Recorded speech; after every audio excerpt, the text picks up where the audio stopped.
Welcome. This is 108 Stitches, which is mostly a video podcast about knitting, but sometimes I talk about some other things like baseball, hence the 108 stitches, the number of stitches in a baseball, and sewing a little bit sometimes, and my baking and plants and a variety of other things that I've been up to. So today we may get a little bit of variety. It's been 2 weeks and I'm back inside, so if you watched my last episode you'll remember I was just right out there sitting on our deck because the weather was just gorgeous, and you know, there were some sound quality problems which I probably should have expected, but I'm back inside this week and I'm excited to share with you all what I've been knitting and what I've been up to. So it's good to be back. I don't have a ton of like exciting new projects, but I've made, I feel like, some pretty significant progress on some of my projects. So hopefully you guys will enjoy seeing my progress. So yeah, and some, like I mentioned, I've got some other stuff to talk about as well. So yeah, today is May 9th. Happy Mother's Day to all the mothers out there. And I also would be remiss if I didn't take this opportunity at the beginning of the episode to do a special shout out to my mother, who's just the best of them all, and I feel very lucky to have, and I'm very excited to see her very soon. We are going to go on a little bit of a road trip to celebrate my brother. He graduated from high school last year, and we were planning to go on a trip to commemorate that, to kind of go through a whole bunch of the national parks in Colorado and Utah. And we didn't get to go because of COVID, so we are going to go this year. Everyone is all vaccinated, and I actually got my second dose of the vaccine, when was it? About a week and a half ago. So I'm almost fully vaccinated, and I will share at the end some more details about that if you all are interested in vaccine details. But anyway, so we're gonna go and in early June, and we're gonna see some national parks, and I'm gonna get to see my family for the first time since last December, and it's just gonna be lovely. So anyway, shout out to my mom, love you, miss you, and I'll see you soon. But yeah, otherwise, I don't think I've introduced myself yet.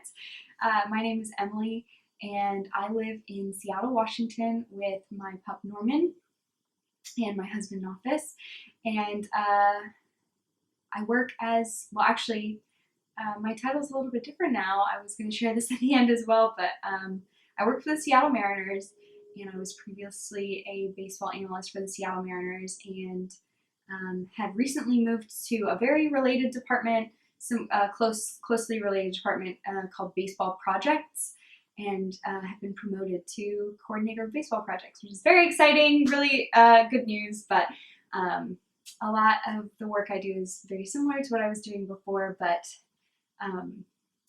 rather than doing a lot of the kind of like R&D technical modeling, R&D like research and development, and like technical modeling work myself, a lot of my emphasis now is on making data and models and information really accessible for the entire organization, like so for our coaches and our players and our scouts, and that's something that I really love doing and I'm really excited about. So anyway, I can already tell I'm pretty rambly to start here, and I didn't completely charge my camera batteries before I started, so we may be touch and go for a little bit. There may be some piecing together, but let's go ahead and get started talking about knitting things. So I only have a couple, I don't have any finished objects for this week, but I do have a couple of works in progress that I've made pretty significant progress on, and I'm really excited to share with you. So first off, I shared this one last time.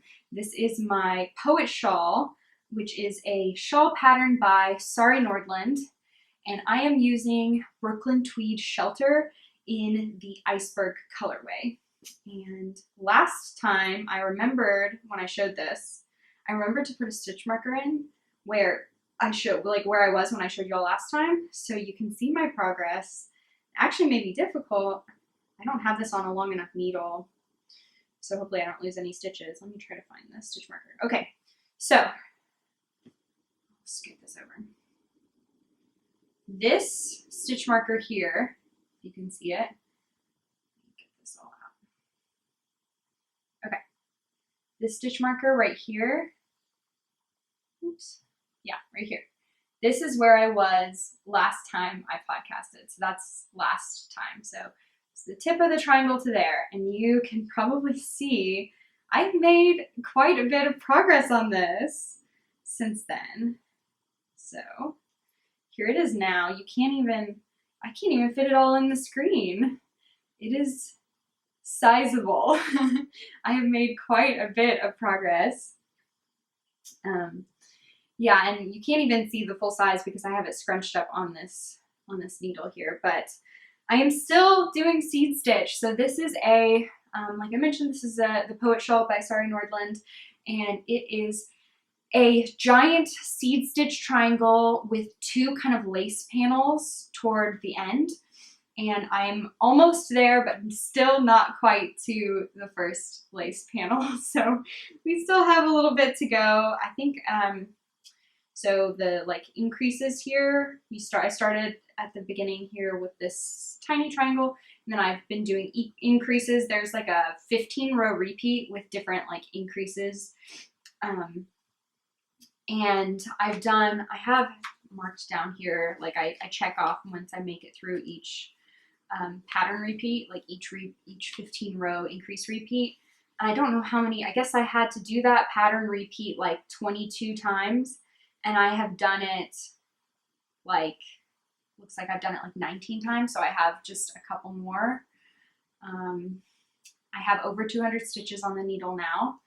And yeah, I mean, it's a lot of seed stitch. It's actually, I don't know, it's fairly enjoyable. At the beginning, I had to pay closer attention because you increase, I don't want to give too much away about the pattern, but I'll just say like you increase, it's not like you easily like always increase on the right side or wrong side or whatever. It's like, 3 out of 4 wrong side rows you increase. And then like depending on how the stitches ended up from your increases, you do something kind of like different on the right side. I mean, it's pretty intuitive, but still like I wasn't able to completely check out at first. And then I did a whole bunch more of it, and I've been able to kind of like remember it quite a bit better. And so like I haven't had to look at the pattern for the last, I don't know how long that I've been knitting it, which is really nice. So I would say, yeah, it's definitely going faster now that I don't have to look at the pattern, but it does feel like it's going slower because I have so many more stitches. Like I used to think, okay, I'll just sit down and like do one pattern repeat. It takes so much longer now because I have 200 stitches. When I had like 20 stitches, that took no time. But when I have 200 stitches, it takes a while to get through like one 15-row repeat. Anyway, but I'm really hoping to get into the lace section soon. I just think it'll be, less boring, more exciting than tons of seed stitch. But I'm liking the way that it's turning out, and I think I'm really going to like the finished shawl. I think that's going to be really enjoyable. So, yeah, maybe I should move the stitch marker just now before I forget, so that next time y'all can see where I was. Yeah, and I just have a little bee stitch marker. I don't know if y'all can see it, but it's just a little tiny bee.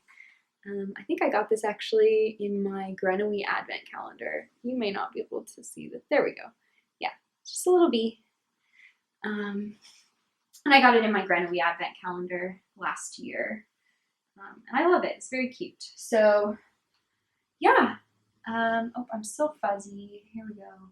Come back. Okay. So yeah, so that's one thing I've been working on the last couple weeks. And then the other thing, so I worked on that a ton like the first week. So I guess if it's been 2 weeks since I last recorded.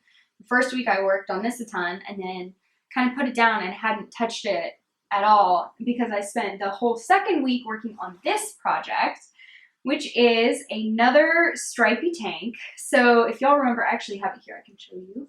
This was the Stripey Tank that I made for myself, and this was the first thing I've ever knit without a pattern. So like I came up with it myself from my own brain. I guess you could say I designed it. I wrote my own pattern for this, like swatched and everything, figured out the numbers based on my gauge, and then, yeah, so I knit this and I was wearing it and like shared it with y'all on the last episode of the podcast, and I decided that I wanted to go ahead and write the pattern. And so, you know, when I did it, when I originally did the pattern or knit the pattern, I like did like my gauge and everything, and I just figured out what I needed to do for my size. So, you know, I wanted to make sure if I was going to write the pattern, I wanted to make sure that I wrote it in, of course, more than just my size.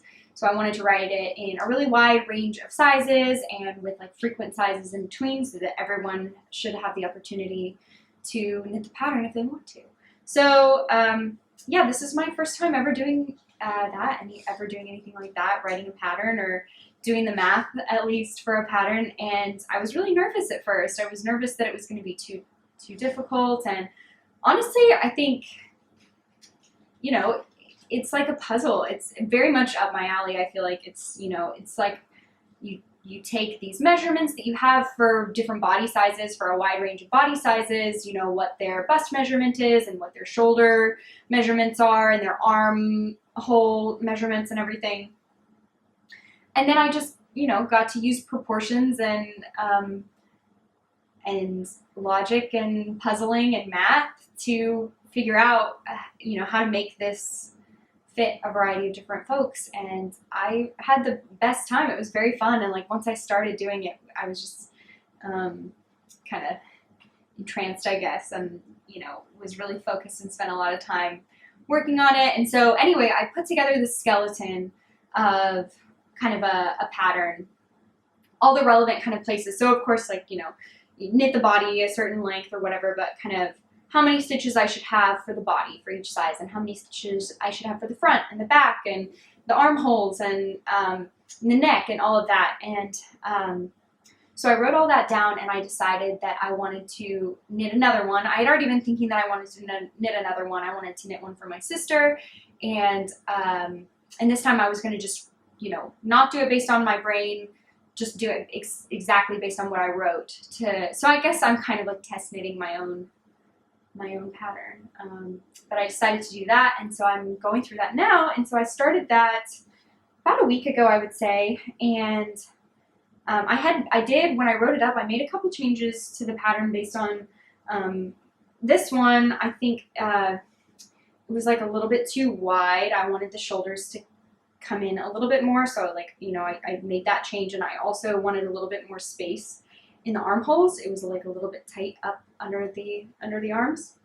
So I made a couple of changes, and also my sister likes her shirts super cropped, more cropped than I do. So anyway, I made those changes, and I have done the kind of like body knitting of the tank. So I still have, I have woven in some of the ends, but I still have some ends to weave in over here.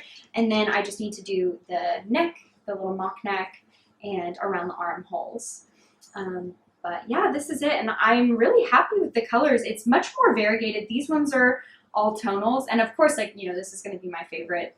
These colors are kind of what inspired the project to begin with. So like, these are going to be tough to beat. I do like these colors the best, but I really like these as well. And I was mentioning, like, when I went through my color palette video a while back, I kind of mentioned what colors I like and what colors I don't like, and green and purple were kind of colors that I don't love. And I know that I'm not drawn to these colors as much as I am, like, you know, these colors or any other colors, but I do kind of like this, and I think it looks good together. And these are colors my sister likes, so I really hope she'll like it, but it's, you know, of course, still kind of bumpy. I haven't blocked it, but here you can see all the colors. The yarn I used is Grenouille, and all of the contrast colors are from my Advent. So these are my Advent minis. I don't remember the exact colorways. I could look at those, but the gray background is Lampblack, which is just my favorite gray. I love it, and I think it's turning out really cute. Oh, yeah, I think it's turning out great, and I can't wait to give it to her. So I'm really happy with it, and I'm hoping that I can weave in the rest of these ends today, and then I can finish it up pretty soon in the next couple of days. So yeah, that's what I've been spending a lot of my time on. I decided when I did this one, I kind of carried up the yarn. Since I was repeating the colors, I kind of carried it up on the inside, and so I have these like longer floats almost, kind of up the side. And I just decided I didn't want to do this for Hannah's, like for my sisters. I wanted everything to kind of be woven in so that she didn't have any issues with like things getting caught or whatever. So it's been a lot of ends to weave in, and I have to tell you, like, I hope I don't discourage anyone from knitting this, because I would love nothing more than for all of you to love this pattern and like want to knit it. That would be everything to me. But I will say the stripes and the ends, having to weave in all those ends, that is my least favorite part of this. But I will say, like, I decided what I was going to do for this one was I was going to weave in all the ends before I do the neckline and the armholes.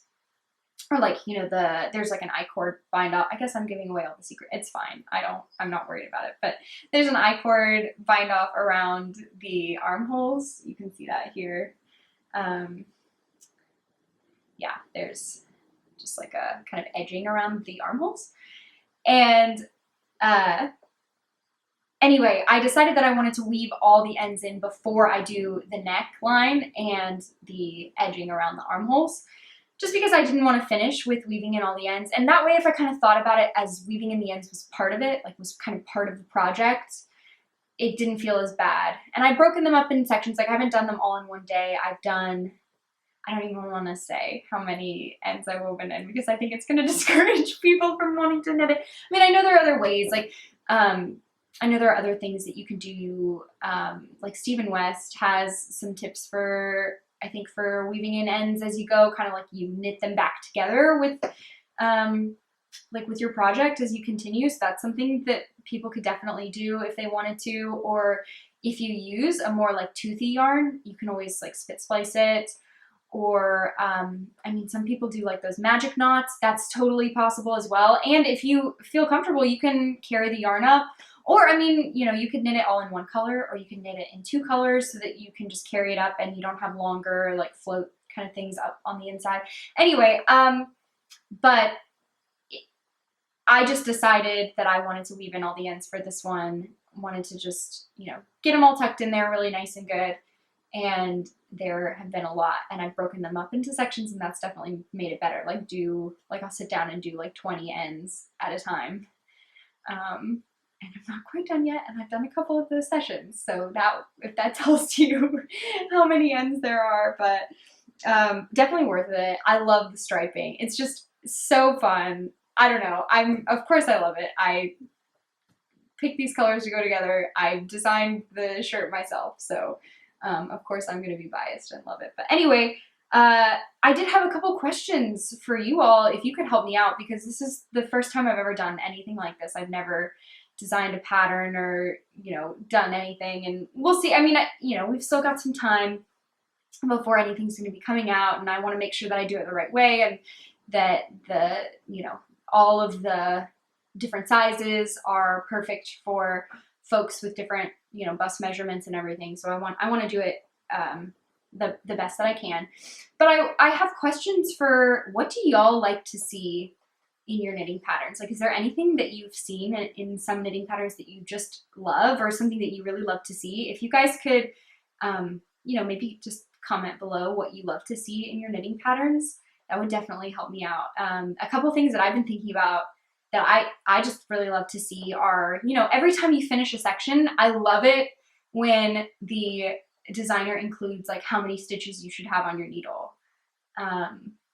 I feel like that's pretty common, but when it's missing, I miss it. So I like to see, like, at the end of the section, how many. I guess kind of like, you know, I really like, I'm very particular, I guess, and I double check a lot. And so I count my stitches all the time to make sure that I have the right number of stitches and stuff. And so if the designer doesn't say like how many stitches there should be after a section, I'll go back and I'll do the math to figure out like, okay, I did this, you know, it increased this many times, and so I should have this many stitches at this point. Anyway, so things like that. Like what things do you guys like to see in your knitting patterns? Because I want to make sure that this is as, you know, user-friendly and usable and easy for anyone. So yeah, and also just, you know, let me know if you would want to knit this stripy tank, or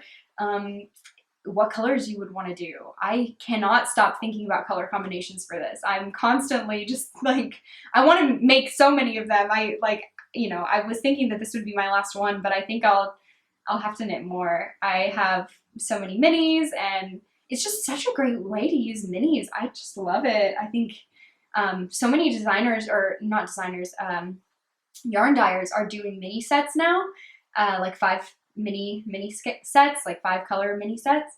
And this is just so perfect for that. I love to see these like 5 skein minis because I think it works perfectly. You can kind of showcase those 5 colors together in a really cool way.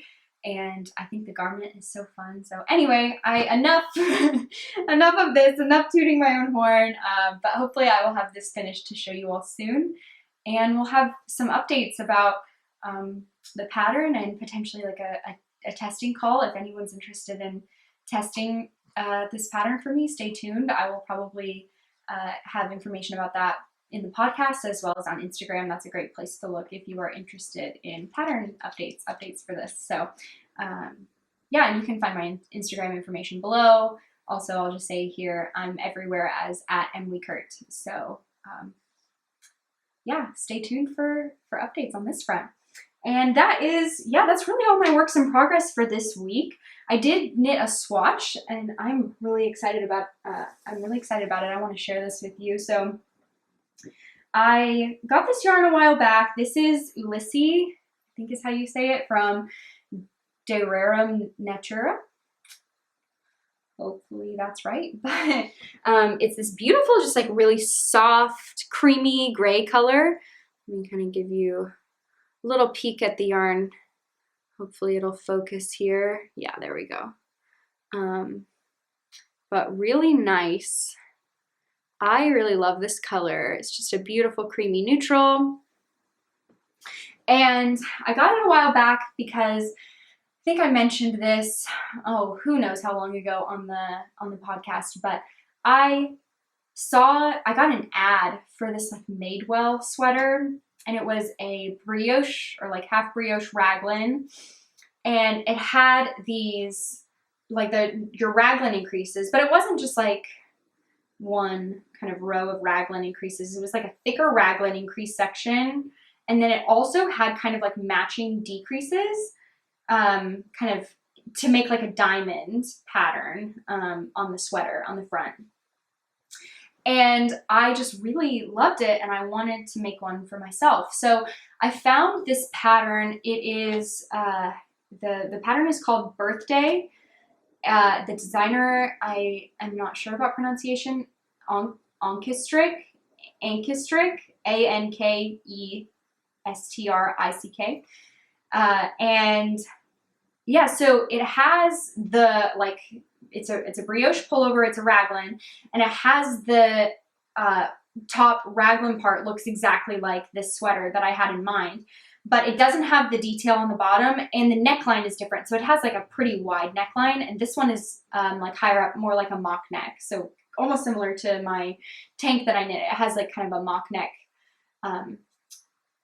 neckline. So I decided that I'm gonna take that pattern and I'm gonna pretty heavily modify it. So I want to use the pattern for the raglan increases. I'm gonna do exactly the same, and then I'm gonna add like a design kind of detailing on the bottom, and then I am also going to kind of start the neckline quite a bit earlier, do a little bit of a mock neck, and then start the raglan increases earlier as well. And I will write out exactly how I modify it, just in case anyone is interested in doing it as well.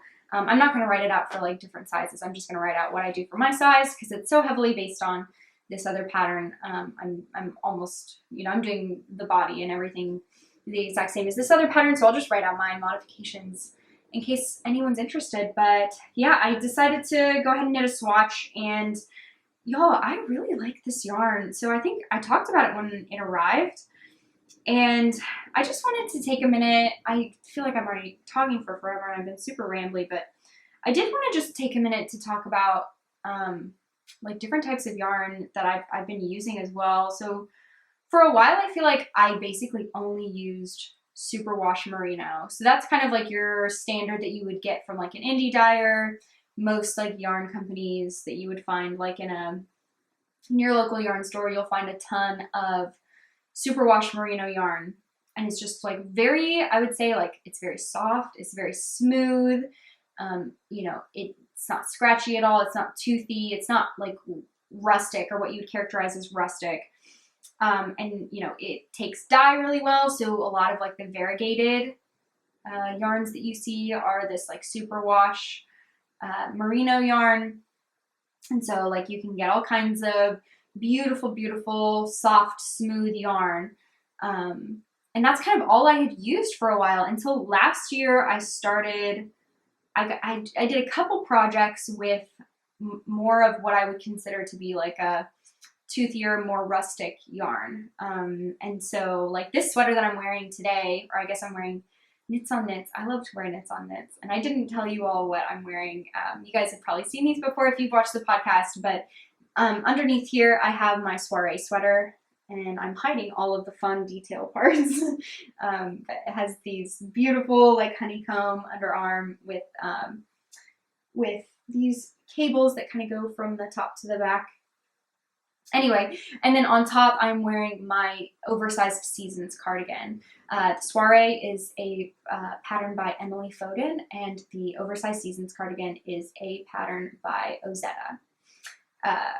Right, so this yarn is Peace Fleece, and it is it's a wool mohair blend, and I don't remember what type of wool. It may be Bramble, I think it could be, but it is definitely toothier. It's the kind of yarn that like when you knit, you sometimes will find like a little bit of like hay or grass in it, and it definitely has a like toothier, kind of scratchier feel to it. So I had never really knit with that kind of yarn. I did this, which was honestly probably my first with that kind of yarn.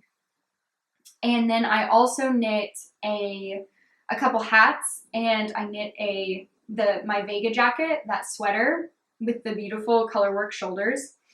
I knit that out of Alafos Lopi, which is an Icelandic wool, and it is also non-superwash, I believe, and it is also kind of has more of that like rustic feel.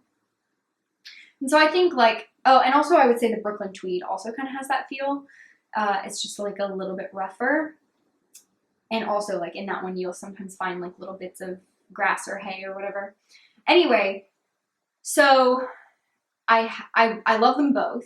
I think, you know, they both are great for different uses. I honestly find this is probably like the warmest thing, and the Vega jacket. They're both some of the warmest things that I own. Like this wool is incredibly warm. These are like heavier as well, so I think that makes a difference, but I really like that. I love the way that like the color looks for those as well. And like the rustic feel is also something that I just kind of like as well. I mean, it's very different from what you get with like a superwash indie dyed yarn. Anyway, I feel like I'm super, super tangenty, but I just wanted to say that this yarn, this like Ulysse yarn from Rerum Natura, I'm probably not saying it right, but I'm doing my best. I feel like is actually like the perfect happy medium.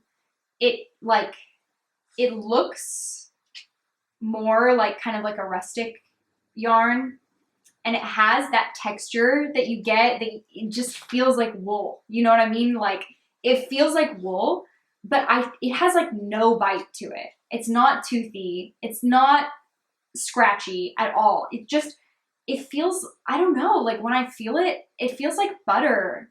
It feels so soft. I've only knit this swatch and I'm already in love with this yarn. I'm already thinking about like what other things I can do with this yarn. It's just the perfect medium. It's soft, but it gives you that kind of like look and feel of a more like rustic yarn. And it is, it's 100% wool. And I don't know if it's superwash or not. I don't think it is. This is definitely in French, so I can't read it. But yeah, would definitely recommend. And it's like fairly inexpensive. Norman is here. Do you want to come here? Do you want to come say hello? Come here. Hi. Yeah, Norman likes this yarn too. So yeah, I would say definitely worth checking out. What I was saying is that it's fairly inexpensive as well. So if you're interested, I actually bought it directly from Rerum Natura, and so it I should have written down like the price that I paid per ball, but it was they're 50-gram balls, and I think honestly I think I paid something like $7 or $8 a ball. I may be way off, but that's what I'm remembering. But of course, like if you buy it directly from them, it ships, or depending on where you are. But for me in the US, since I bought it directly from them, the shipping was a little bit more because it shipped from France. But I do know that there are some carriers, like some yarn stores that carry this yarn in the US. I actually know Jess from Shop La Mercerie, or La Mercerie. She carries this yarn, and it's a little bit more expensive. I'm sure just because of the cost of getting it over here. It's a little more expensive than if you buy it from them directly, but yeah, definitely worth checking it out. And again, like I said, I'm already thinking about the other things that I want to knit with this yarn. I just want to knit everything with this yarn, and they have gorgeous colors. But anyway, yeah, so I knit my swatch, and this is just my half brioche, and I can show you a little bit closer up if you want to see. And there it is. And I'm actually, the pattern calls for a US 3 needle, and I used a US 4, mostly because 4 is the smallest that my interchangeable sets go. So like I have a US 3 needle like in a couple of sizes, but for like sleeves and stuff, my small circumference interchangeable set only goes down to 4. So if I can make it work on a 4 and I'm okay with like the fabric, I always want to do it on a 4 so that I can use my interchangeable needles and always have like the exact cord length that I want, and I can do the small circumference without having to magic loop and all of that. So, but yeah, I think the 4 turned out pretty good. I'm probably going to block it. I actually, this shawl is using my 4s, my size 4 needles, so I'm going to try to wait and not cast this sweater on until I finish this shawl, which hopefully will give me the motivation to finish the shawl, but I really want to cast this on now that I swatched for it, and I am in love with the swatch. So, but yeah, that is really all knitting-wise I have. I did update, or I did add a couple of rows to my baseball cowl. If y'all remember from the last couple podcasts, I shared about my baseball cowl.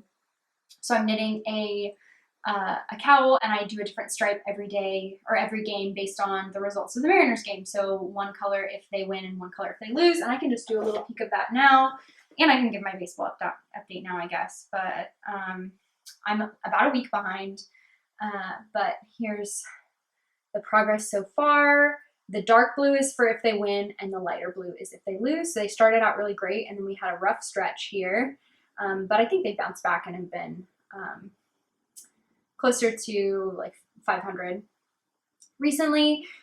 But yeah, they started off really strong, and then the Mariners were actually no-hit this week. So I think I talked earlier this season about how there had been a couple no-hitters and they were like really close to each other. There have actually been 2 more no-hitters since then, which is really rare. So there have been 4 no-hitters this season now. So the Mariners were no-hit. So the Orioles pitcher John Means pitched a no-hitter against the Mariners last week. And then also Wade Miley of the Reds pitched a no-hitter as well. And so if you don't remember from last time when I talked about this, This is a starting pitcher that pitches the entire game and doesn't give up a single hit. So pitches all 9 innings and doesn't give up any hits. So you can still have like walks and hit by pitches and stuff. The John Means no-hitter was really interesting because he didn't have any walks. He didn't have any hit by pitches. The only runner that reached base was on a dropped third strike, which is a really interesting way for that to happen. People were kind of arguing about whether that was considered a no-hitter or a perfect game, which is if no one ever reaches base. But the drop third strike rule is that if a batter strikes out and the catcher doesn't catch the ball, the batter has the opportunity to run to first. And if they can make it to first before the catcher can collect the ball and throw them out at first, then they get to stay on first and they get to, you know, be on base and run like they normally would if they had like gotten a hit or whatever. And so that happened for one of the Mariners hitters, Sam Haggerty. And so he reached first base even though he struck out. And so John Means ended up not having a perfect game because of that. But he still had a no-hitter, which was great news for him, less good news for the Mariners. But yeah, I guess other baseball news, I don't have a ton that I wanted to talk about. It's been great to have baseball back. We have baseball on in our home every day now, and we're about to get to start going to baseball games again. We are, like I mentioned earlier, Nafis and I got our second dose of the vaccine almost 2 weeks ago, so not last Tuesday, but the Tuesday before. And yeah, so we've been we've been pretty careful, even though like we could have gone to baseball games and, you know, gone and done things outside before we were completely vaccinated. We just felt most comfortable waiting. So I haven't gone to any Mariners games this season. So next week we'll be fully vaccinated and we are planning to go to our first Mariners game of the year. So I'm really excited about that. Of course, we will still be outside and masked and socially distanced and all of that, just because that's still the CDC recommendation, even if you're fully vaccinated. So we are going to abide by all of that, but I'm really excited to get to see live baseball again. It's been way too long. It's been like 1.5 years since I've watched a baseball game. So I'm really excited to get to go to the stadium and kind of like feel that energy again. I guess it'll be a little different because the capacities are lower, but I'm still, I don't know, just being at the ballpark. My mom and Nafis were talking the other day, and my mom was saying that Nafis needed to be prepared for me to cry. And I said, I have already fully prepared Nafis, that I'm a very emotional, like nostalgic person about baseball. So just thinking about it now, you're like, I'm going to start crying. But yeah, we're really excited to go. As far as, I often give updates on the 3 teams that we care about in this household.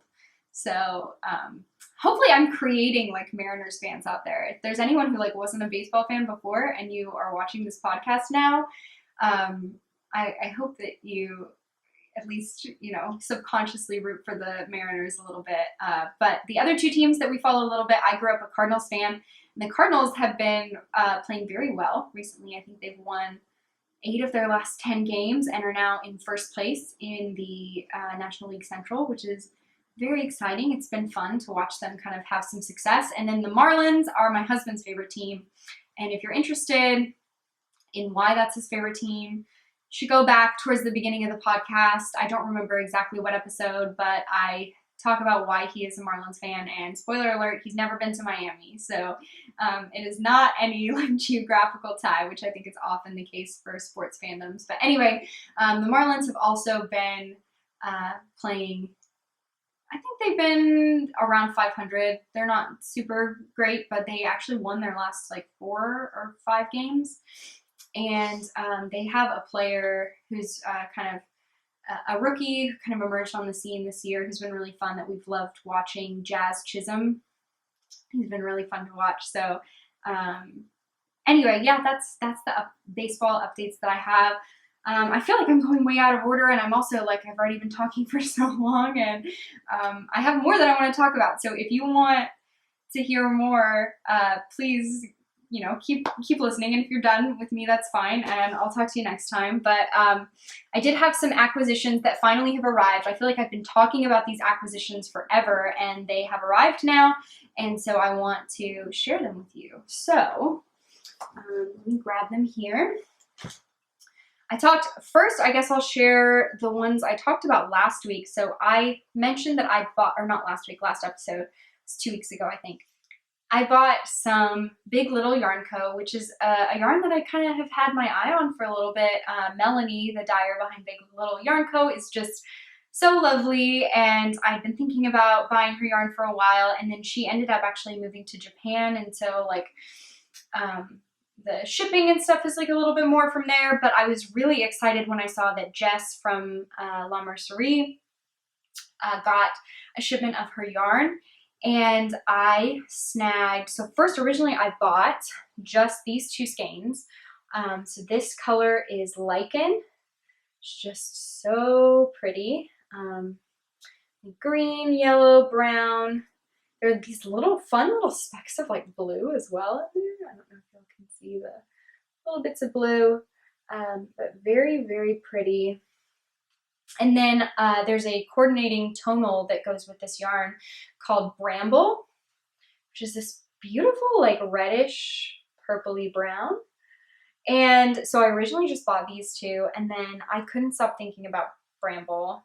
And so I went back and I bought 2 more skeins of Bramble. And now I have enough to make, I think I'm gonna make like either a vest or a tee or a fun like summer top.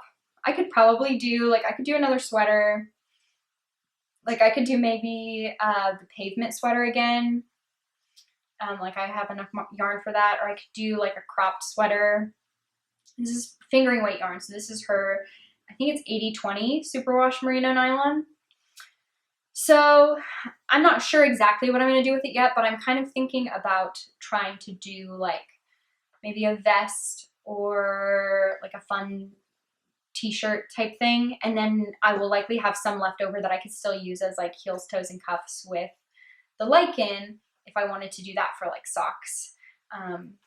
But yeah, I really love it, and I think it's even more gorgeous in person than I expected it to be, and I'm really excited to knit with this. So that is one acquisition I have. And then a long time ago, like a couple months ago, I ordered from Sewrella's Disneyland collection, and I think I've talked about this a couple times on the podcast, but that came in, so that was a longer pre-order, so I had to wait a while for it.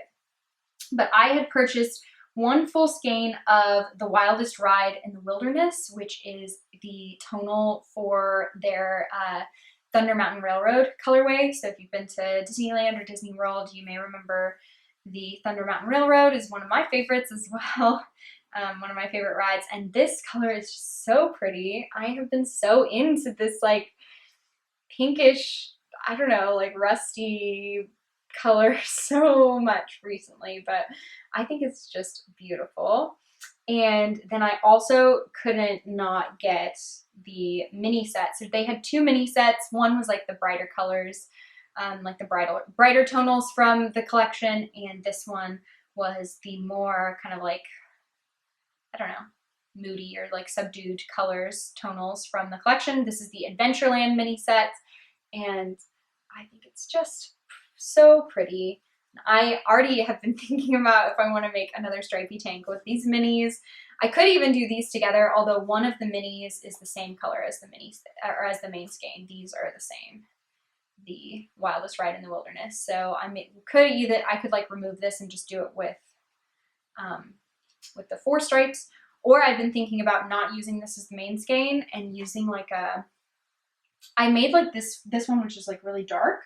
Actually, both of the ones I've made have been like a dark main color, so I'm thinking about doing one with like a brighter main color, so like a cream, or like even, I don't know, I don't love bright white, but I could do it with like a creamy white. I think would be really pretty with these, so I might do that. I also have tons of minis from like Advents from last year, so I've been thinking about those as well.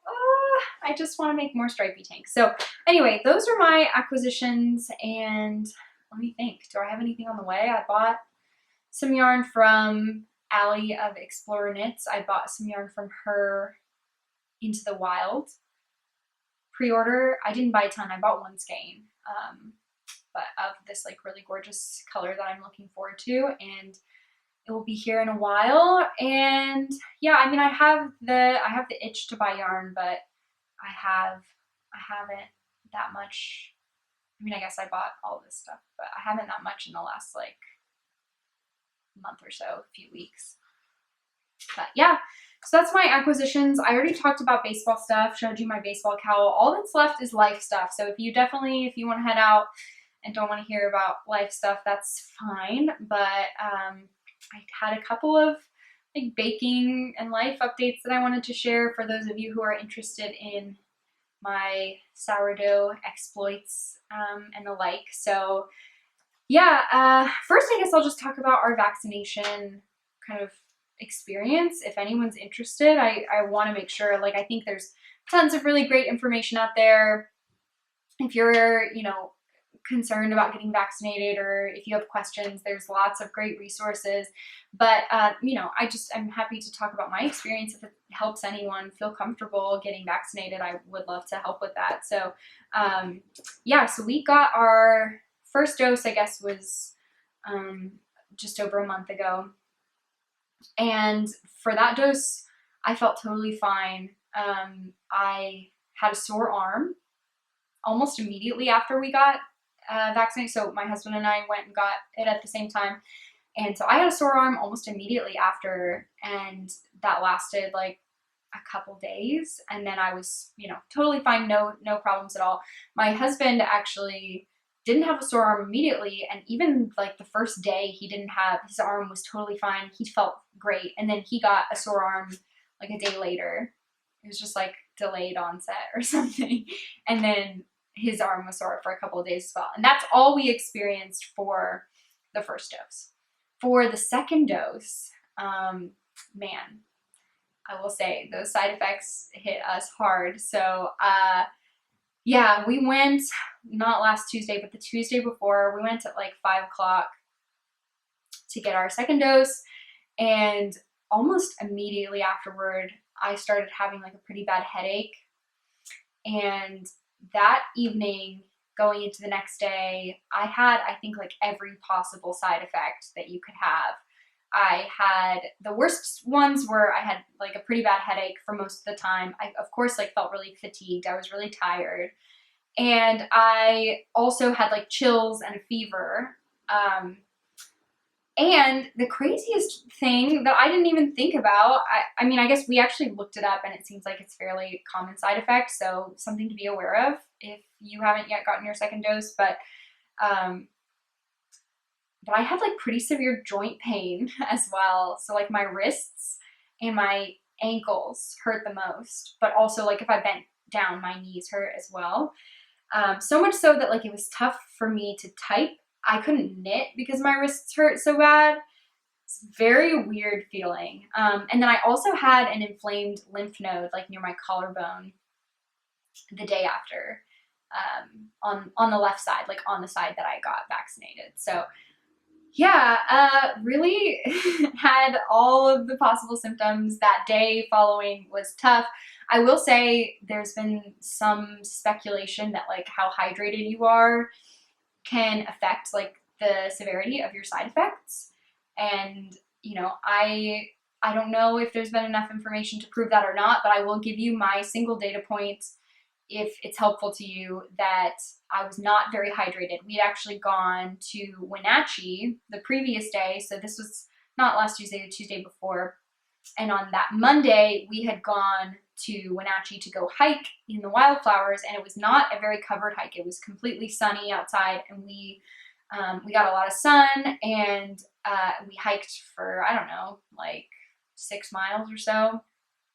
And so, you know, whenever you go hiking, even if you drink a ton of water, it's like really tough to stay hydrated because your body's just like using so much energy. And it was sunny, so we were kind of, I think we needed more water because of that as well. And I think the next day I hadn't gotten all the way back up to fully hydrated yet. So I think I was definitely dehydrated, and I think that may have, I don't know. I don't want to speculate too much, but it sounds like from what folks are saying that may have affected the severity of my symptoms, of my side effects. My husband felt fine again, like the day of, and even into the next day until around the afternoon. like around noon the next day, he started feeling bad. And then he ended up having a pretty severe or pretty high fever, like over 100 Fahrenheit. And he felt really bad that night. And then we both woke up. So we got vaccinated Tuesday night. Wednesday, I felt bad all day. He felt bad from the afternoon on. And then we both woke up Thursday and felt totally fine. Like no problem at all. Nofus had a sore arm still. But my arm was fine by then. I didn't have any symptoms anymore. And Nofus was worried like he wouldn't be able to work on Thursday, like because he felt so bad Wednesday night. And he was fine. Like he woke up and he felt totally fine. So yeah, I mean, we're still, of course, we're very glad that we got the vaccine. We, you know, feel very lucky that science, you know, was able to help us with this pandemic, and feel very fortunate that we were in a position to be able to get it. And yeah, I guess that's our experience. Oh, I will say we got the Pfizer vaccine as well, if that's a question for anyone. But yeah, so Tuesday, like 2 days from now, we'll be fully vaccinated. Yay! Okay, what else? I talked about vaccination stuff. Why don't I talk about my baking? So Nofus's birthday was last weekend. He turned 26, and I did a ton of baking for his birthday. I just, you know, generally I like to bake, but I also like to bake as a sign of love and affection. So I spent quite a bit of time baking for his birthday. So I made, on his birthday in the morning, I made orange rolls. So I got this recipe online. I'll try to link it below, from, I don't remember the name. I think Rushyama is the name of the recipe. I almost said pattern designer. That is not what this is. The recipe writer or whatever. But it was a sourdough enriched roll, kind of like a cinnamon roll, but the inside was a little bit different. It was made with like honey and flour and orange zest and orange juice. And it had a beautiful dough. Like the dough was so lovely and the orange flavor was really nice. But the texture of the filling, Nofus liked it, which is the most important thing. But I don't know. I have like weird texture things sometimes, so I didn't love the texture, but the flavor and the dough itself was really good. So I think I'm gonna make like cinnamon rolls or some other type of roll, or even just like sweet rolls with that dough again. And it was a sourdough dough, and it was not super intensive, like labor intensive. So I would definitely make that again. And then I also made strawberry lemon cake, which is Nofus's favorite cake. And it turned out so delicious. Really, really yummy. Fresh strawberries in there, cream cheese, and whipped cream frosting with lemon in it. So like a lemon frosting. So good. And there was lemon and strawberries in the cake as well. And it just, I remember this moment, I shared it on my Instagram stories as well, but I was like cutting up those fresh strawberries for the cake, and then I had to juice the lemon for the frosting. And I just like smelled my hands, and they smelled so good. That strawberry lemonade is just like, so good. Such a brilliant combination. Whoever came up with that was very smart. But that cake was delicious, and we actually have been eating it for a while. We shared some with our friends nearby, and yeah, it was just lovely. So that was great to have that. And then this morning, actually, I made sourdough bagels for the first time, and that went really well, actually. Well, okay, I will say it tasted like a bagel. Like, I think the texture was perfect, and it was actually very easy. So, like, if anyone has sourdough and wants to make bagels, go for it. You can definitely do it. It's very easy. I was very scared because you have to, like, boil them before you bake them. It's like, oh man, this is different. This is new. Very easy. You just, like, boil some water, put some stuff in it, and then, like, you put them in there, and they float, and then you flip them, and then you take them out, and then you bake them. So, but the texture was perfect. I mean, the texture was exactly like you would expect with a bagel. The flavor was not what I was hoping for. I didn't really get that sour flavor at all. And considering how much sourdough I put into it, I'm very surprised that I didn't get the sour flavor at all. So, I mean, it exactly like what you would expect for a plain bagel. And I didn't put any toppings. Maybe next time I'm going to try maybe putting some toppings on, or also try to figure out how to get more of that sour flavor. But that's what we had for our Sunday breakfast this morning. Is we had what my sister affectionately calls egg baggies. We had egg baggies this morning, and I made homemade sourdough baggies, which were, yeah, they were pretty good. I would make them again. I would try to make them more sour, and otherwise texture was great. So yeah, that's pretty much all I have for baking stuff. I already talked about vaccine stuff. I talked about my promotion, which was really exciting, and I feel really happy about where kind of like all the things that I get to do, and you know, being able to help the Mariners be better is something I love. So, and I love baseball, and I'm just really excited about where I'm headed.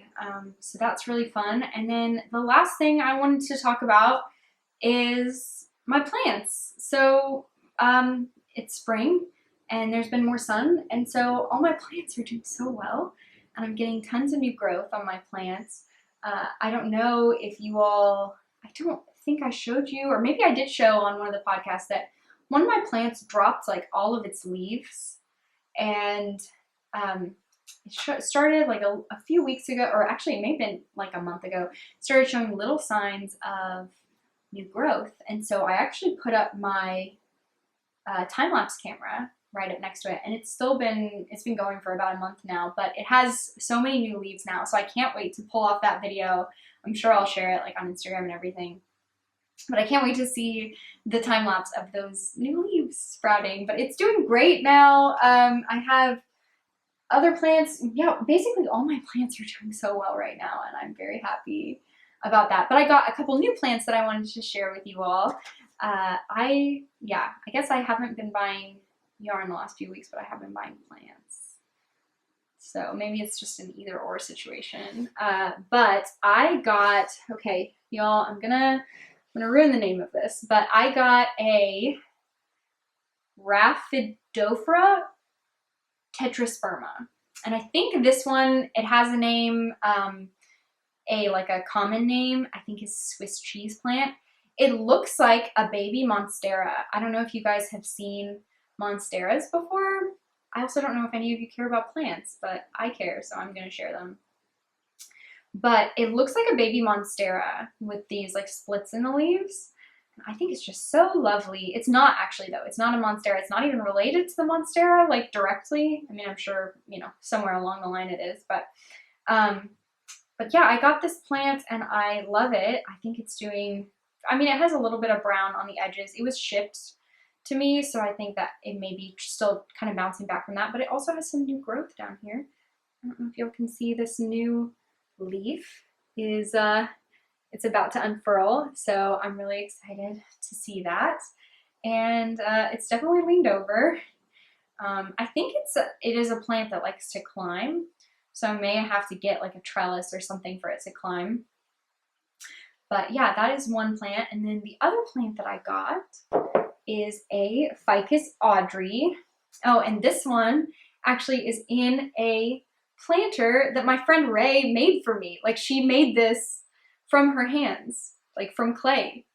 Like she made the ceramics, and it has like a little hole in the bottom for drainage and everything. This is one of my very favorite things. So a couple years ago, I asked her if she would make me some planters for my work, because I wanted to have some plants at work. And she made me 3 beautiful planters. She made one that actually looks like a baseball, which is just over there. I should show it at some point. But she also made me this one, and she made me a like cube-shaped one, like a square one, that has really beautiful, bright, like orangey, blue, red colors as well, and it's gorgeous. But I think, honestly, I think this one might be my favorite. It's just so beautiful. But yeah, so thank you, Ray. I love my planter. Anyway, I had some plants in these planters at my work, and then I didn't go to the office for a year because pandemic. Then I went and I picked up my planters, and I think I talked about this. Not all 3 of my plants were dead. only one of them was like super dead. The other two, I think they're not in great shape, but they're not completely dead. I had a snake plant, and snake plants just don't die, so that one's not dead. And then I also had an aloe vera, which I'm very surprised that one didn't die, and it may be actually dead, but just like the leaves haven't completely dried out yet. I'm not sure. But anyway, I'm looking over here because that's where my other plants are. But anyway, I had a pothos in this one, and that definitely died. It didn't get any sun, it didn't get any water. It needs those things to survive.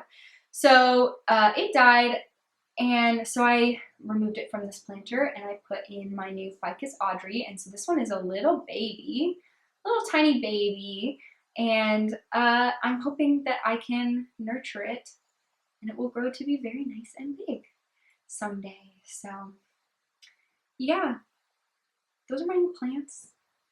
I feel like I've already talked for an eternity. Y'all are probably so tired of me right now, but thank you for tuning in.